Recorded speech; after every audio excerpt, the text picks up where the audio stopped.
Hey guys, Mike here. I've been telling you guys I'm going to try to do trade recaps, like 2 or 3 a week, maybe, right? Something like that. So this will be the second one that I've done, and I want to talk a little bit about what I did wrong and what I did right. It's really important for me to recap trades where I make mistakes because I think people need to understand that as long as I've been doing this, I still screw up. And so that's what I'm going to show you. This still wasn't a red trade. I told you guys I'm going to also recap when I have a big blunder, right? But this one has a couple blunders in it, and I want to share them with you because I think there's some education in it. So LFCR had a big rip yesterday, so it was on the watch list, right? Then so today, this is what it did today. There's 5-minute candles, so I'm kind of zooming in. There's the opening candle, topped out at 785 and was starting to curl back up. And I typed in chat, LFCR, recent high flyer, opening range breakout idea over 785, right? Because it's a recent high flyer. It really didn't roll over. I'll zoom out a little bit. There's that big rip yesterday. You know, it gapped down a little bit, but really didn't roll over. So my thinking was we light up the new high of day ticker. This could get busy again, right? So let's talk about my trades. When it came back up, somewhere in here, I took my eyes off it for a second. Next thing I know, I look and it's hitting the new high of day. It's like right at 785. So I throw out a market order and got filled at 790. So I already had a nickel slippage. But my big mistake was I had a quantity bigger than I'm comfortable with because keep in mind, what I try to do when I enter a trade, and I'm getting way better at it, by the way. I've been talking about it for years. I'm getting better at it. I try to honor the stop and either sell for one of 3 reasons, right? One, if it stops out.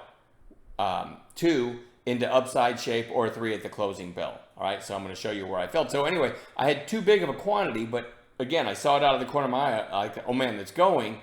So I took the trade, and then I realized, oh, I don't want this many shares because my stop was like 40 cents below, right? So let me slide this over and show you what I did.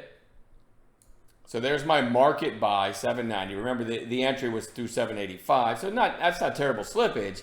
But you might be wondering why I sold some at 776. I didn't sell all of it, but I did sell half my position. So I lost 14 cents on half my position, and literally that was right at the bottom of this little candle.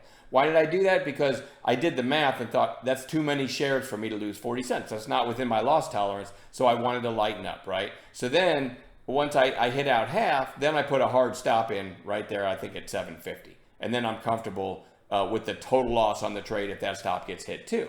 All right, so there you go. So there's one blunder, not watching my position size. This sell at 815, no reason for it.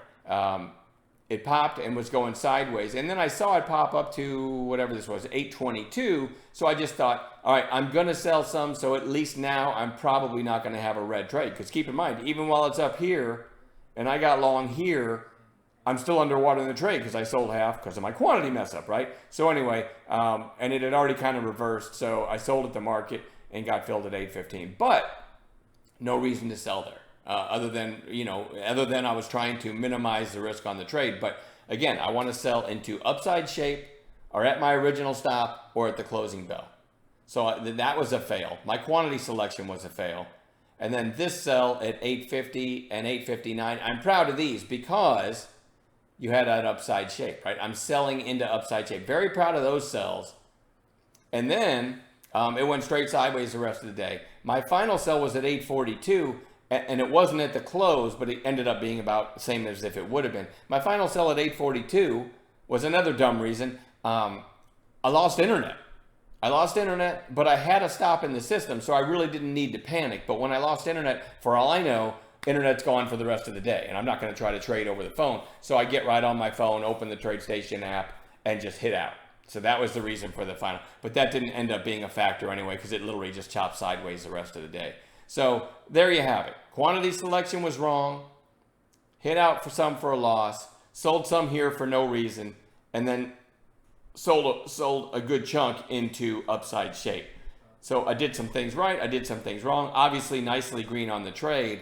But still not very proud of it. Let me know if these walkthroughs help at all because I'm hoping there's some value to them. And that's it. I'm done babbling. We'll see you guys in chat.